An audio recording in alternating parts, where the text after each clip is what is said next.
मैं अगर उस जुलाना विधानसभा में एक लड़की एक खिलाड़ी बन के आई है तो कम से कम लड़कियों को हम इतनी हायर एजुकेशन अगर देने की अगर टेस्ट करेंगे तो आपका भी भला होगा। मैं भावनाओं को समझते हुए ये निवेदन करूंगा कि अपने बच्चियों से वो कहे कि भाई जो आसपास के कॉलेज की पहले एक बार उनकी सीट पूरी हो जाए, जैसे आवश्यकता पड़ेगी तो फिर आपके साथ हम लोग खड़े हैं। विधानसभा बजट सत्र के तीसरे दिन प्रश्नकाल में विपक्ष ने कई मुद्दों पर सरकार का ध्यान आकर्षित किया। इनमें जुलाना से कांग्रेस के विधायक दिनेश फोगट ने लड़कियों के लिए हायर एजुकेशन संस्था खोलने की मांग रखी, जिस पर शिक्षा मंत्री महिपाल और सीएम सैनी ने जवाब दिया। ग्रामीण क्षेत्र है तो जो माँ बाप है, मैं मुख्यमंत्री जी से भी और शिक्षा मंत्री जी से भी मैं अनुरोध करूंगी कि मैं अगर उस जुलाना विधानसभा में एक लड़की एक खिलाड़ी बन के आई है तो कम से कम लड़कियों को हम इतनी हायर एजुकेशन अगर देने की अगर टेस्ट करेंगे तो आपका भी भला होगा। मैं निवेदन करूंगा कि माननीय सदस्य अपनी बात को एक वर्ग विशेष की तरफ से, महिला वर्ग की तरफ से, हमारी बच्चियों की तरफ से बहुत अच्छी इनकी एक सोच है, मगर सर मेरा निवेदन है कि अपनी सरकार ने ये तय किया कि हर 20 किलोमीटर के दायरे में हमारा एक कॉलेज हो। हमने उसको पूरा किया है, मगर बात तो ये है कि जुलाना में एक गवर्नमेंट कॉलेज ऑलरेडी है और जिसमें अभी भी 161 सीट खाली है, जिसमें 208 हमारी बेटियां हैं। मगर सर इसके साथ में एक बात और कहूँगा, ये 2 किलोमीटर पे जुलाना के, मगर 1 किलोमीटर के अंदर ही पंडित घासीराम कन्या गुरुकुल महाविद्यालय वो भी है सर, उसमें 404 सीट खाली है। मेरा निवेदन ये है माननीय सदस्य से, देखिए आज जमाना भी बदल रहा है, क्वाड में भी कोई आपत्ति नहीं है, सब जगह पढ़ रहे हैं।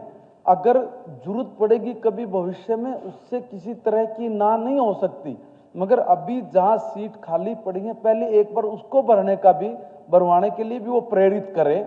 गौरव हैं, खिलाड़ी रही हैं, देश का नाम ऊंचा किया है। जो माननीय मंत्री जी ने कहा है कि एक तो 2 किलोमीटर के ऊपर हमारा राजकीय महाविद्यालय जुलाना में है, जिसके अंदर 161 सीट खाली पड़ी है।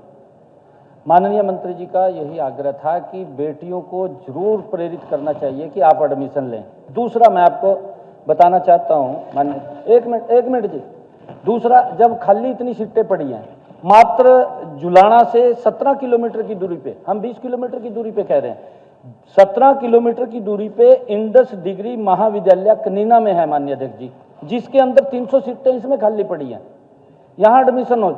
एक जो अभी पंडित घासीराम कन्या महाविद्यालय की बात कही है, 1 किलोमीटर की दूरी पे है, 404 सीटें खाली पड़ी, अभी इतनी सीटें खाली पड़ी हैं। मेरा आग्रह सभी विपक्ष के सभी महानुभाव से निवेदन है कि आप जरूर ये प्रेरित करें कि बच्चियों को भी आप एडमिशन लें, उसके अंदर कहना चाहिए आपने। इसके बाद पानीपत सिटी से बीजेपी विधायक प्रमोद कुमार ने ईएसआई अस्पताल की बदहाली का मुद्दा उठाया, जिस पर मुख्यमंत्री नायब सिंह सैनी ने कहा कि अगर कहीं कोई अनियमितता है तो उसकी जांच जरूर करवाई जाएगी।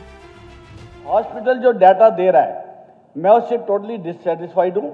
वो गलत डाटा दे रहे हैं, कभी उनसे पूछते हैं जाके तो उनको रजिस्टर नहीं मिलता, कभी कहते हैं आग लगी थी।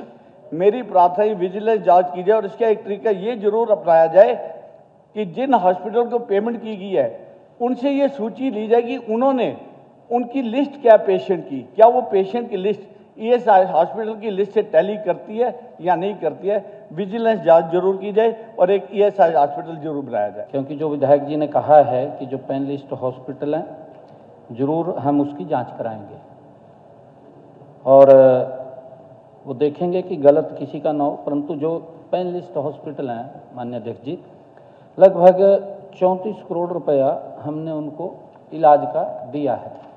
हॉस्पिटल बनाने की बात है क्योंकि वहाँ पर 8.5 एकड़ लैंड है और हम वहाँ पर ये ईएसआई का एक हॉस्पिटल बना हुआ है, चल रहा है, परंतु उसका एक ब्लॉक और भी वहाँ बनाएंगे। वो भी मैं आज ये बात बोलता हूँ क्योंकि वहाँ पर जो कर्मचारी हैं और वहाँ पर जो श्रमिक लोग हैं वो इतने ज़्यादा संख्या में हैं पानीपत के अंदर, क्योंकि उनको आवश्यकता है एक अच्छे हॉस्पिटल की, और वहाँ जरूर उसकी पूरी प्रपोजल तैयार करके वो हॉस्पिटल बनवाएंगे। सदन में रानिया से विधायक अर्जुन चौटाला ने साफ पानी का मुद्दा उठाया, जिस पर कैबिनेट मंत्री रणवीर गंगवा और मुख्यमंत्री नायब सिंह सैनी ने जवाब दिया। सीएम सैनी ने कहा कि पानी की टेस्टिंग के लिए हर जिले में लैब की व्यवस्था है।